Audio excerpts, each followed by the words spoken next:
De volta ao canal depois de muito tempo, estou aqui hoje para falar sobre um conflito que vem repercutindo muito na mídia durante o fim de fevereiro e o início de março. Hoje estamos aqui para falar do conflito entre Rússia e Ucrânia. Mas, primeiramente, nós precisamos entender um pouco do contexto histórico, o que aconteceu mais para trás. Bom, eu me chamo Pedro Lucas e seja bem-vindo a mais um vídeo do Pico da Informação. Para entendermos um pouco sobre esse conflito, precisamos entender o que é a OTAN. A OTAN é basicamente um tratado, cujo seu nome é Organização do Tratado Atlântico Norte. Ela foi criada no cenário pós-Segunda Guerra Mundial. E basicamente ela foi criada no intuito de controlar ou até combater a influência militar da antiga União Soviética.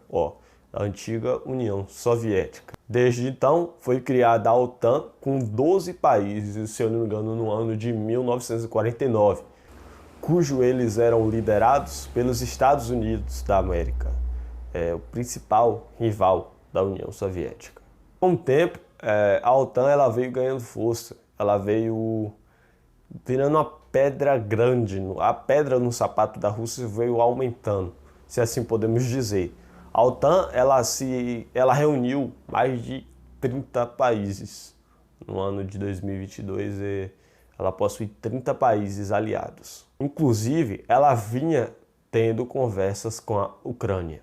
Em 2008, nós tivemos um conflito armado. Não sei se muita gente vai se lembrar, mas tivemos um conflito entre Rússia e Geórgia, que é muito semelhante ao conflito que temos hoje em 2022. A Geórgia, no caso, ela tinha duas regiões separatistas, cujo nome era Ossétia do Sul e Abecásia, se eu não me engano.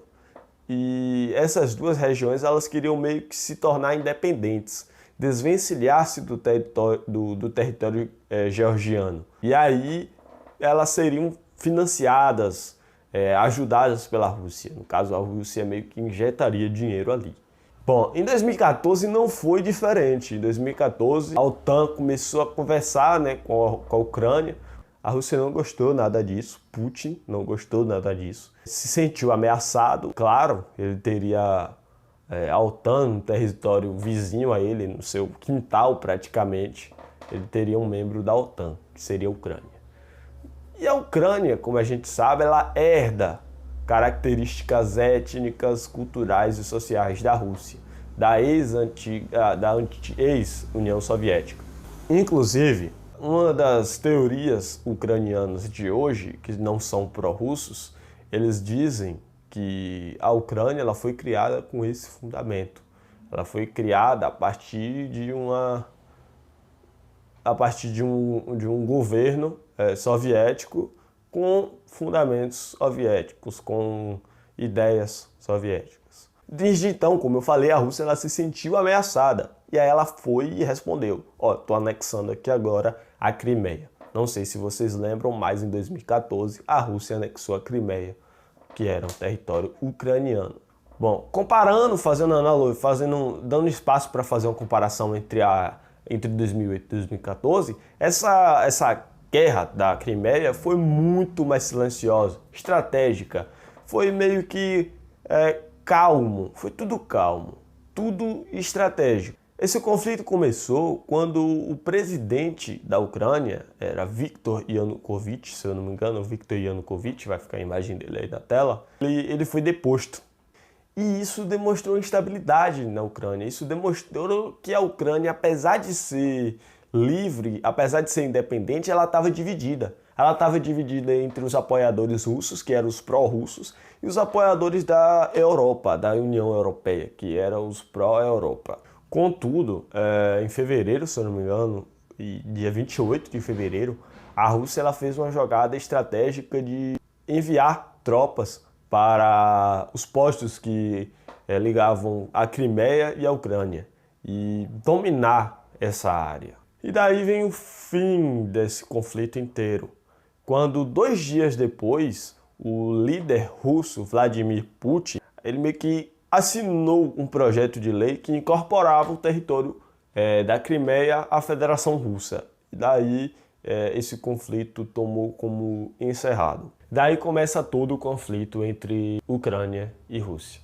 Hoje, esse conflito ele se iniciou, podemos dizer, quando a Rússia ela começa a atacar a Ucrânia. Ela ataca todo o território ucraniano.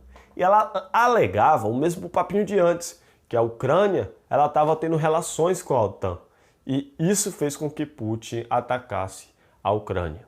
Bom, Putin ele dizia que o governo ucraniano estaria violando valores culturais herdados da nação criadora, que era a própria Rússia, como eu falei anteriormente.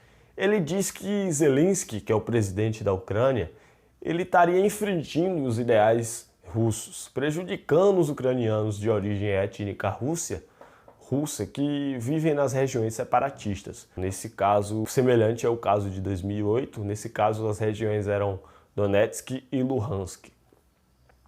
Tem uma matéria na BBC News que ela diz que Putin ele fala que o propósito dessa invasão é desmilitarizar e desnazificar a Ucrânia, o que pode servir de justificativa para uma eventual deposição do atual governo ucraniano, como o que aconteceu com o Viktor. Só que aí tem a visão da Ucrânia. E como é que é a visão da Ucrânia?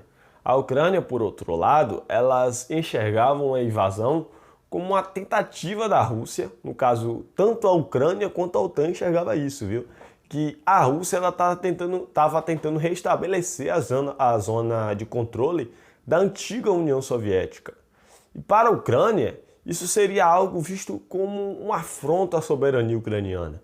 O que, por sua vez, ela teria meio que, como um país livre, como um país independente, ela teria direito de seguir o seu destino, fazer suas próprias alianças. Ela não acredita que por ser uma região herdada do território soviético, ela não possa fazer relações com outros países. No caso, como eu falei, da região herdada do território ucraniano ser herdado de um pedaço do território soviético, Putin ele costuma não defender isso. Ele costuma defender que é uma origem compartilhada. Mesmo a Ucrânia sendo dependente, os russos, os ucranianos, os bielorrussos, eles lá no século IX é uma região no estado medieval de Kiev-Rus. Se eu não me engano, eu já vi até que a Kiev ela já foi a capital da Rússia. E para ele, esse fator todo prova que são povos indissociáveis. São povos que seriam russos para Putin.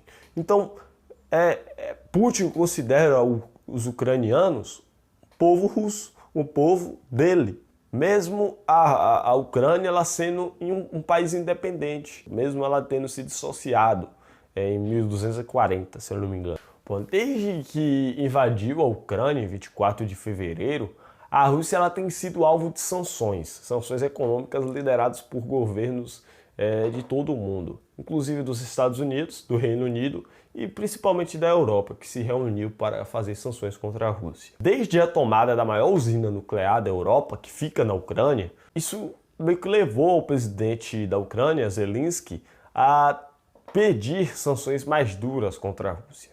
Mas afinal, o que são sanções? O que são sanções econômicas?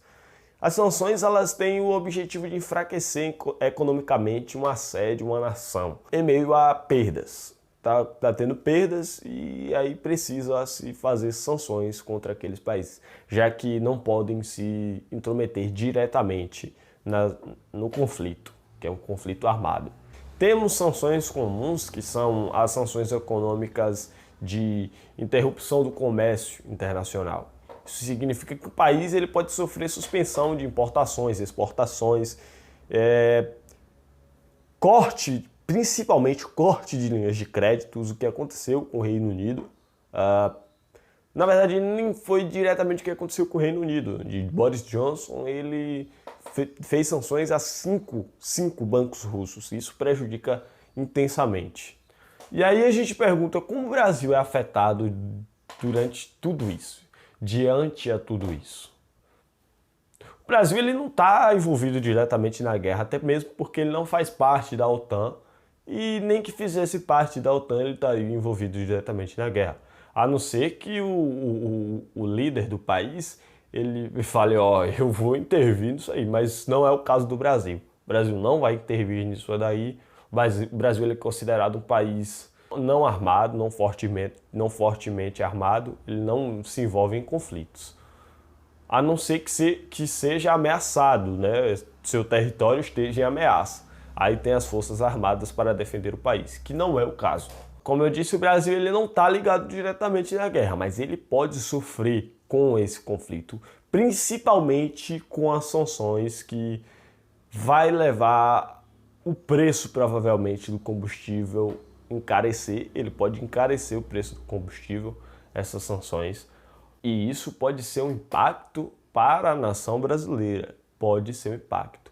A gente sabe que a gasolina que ela já está em alta antes mesmo desse conflito acontecer e antes mesmo das sanções serem aplicadas. Uma das sanções mais rigorosas dessas de todas as sanções que a Rússia sofreu foi a sanção no sistema SWIFT. A Rússia ela tem um sistema interbancário, no caso é chamado de SWIFT. Ele tem como alvo punir certos bancos russos por causa da invasão da Ucrânia e já provoca turbulência no mercado de energia europeia, mesmo antes de serem implementadas. Então, o governo ucraniano, por sua vez, ele recentemente lançou um endereço, o seu endereço, praticamente o wallet, que ele recebe doações para o povo ucraniano. Tem certos especialistas que dizem que cerca de 13,7 milhões de dólares já entraram nos cofres ucranianos para ajudar esses povos. Querendo ou não, foi um desastre total. Nós temos aí a moeda rublo em queda, cerca de 40% também, a moeda da Rússia. Ela desvalorizou mais. E principalmente o dólar. O dólar, se eu não me engano, ele desvalorizou também. Eu não sei ao certo quantos por cento, mas eu sei que ele entrou em queda. Isso são efeitos de uma guerra. Agora vamos ver o que vamos falar. Bom, esse foi um conteúdo mais completo sobre o tema de guerra que estamos vivenciando. Não diretamente, mas sim isso afeta a gente com certeza. Esse foi mais um vídeo do canal Pico da Informação. Eu peço que, se você tem alguma informação que seja verificada, que seja repassada por uma fonte verdadeira, eu peço que você deixe no comentário para a gente estar analisando e discutindo posteriormente. Afinal, não tem como fazer um vídeo completo com tudo isso que vem ocorrendo. Tem muito mais coisa envolvida, dá realmente o que falar. Então deixe nos comentários aí e a gente pode falar posteriormente sobre isso.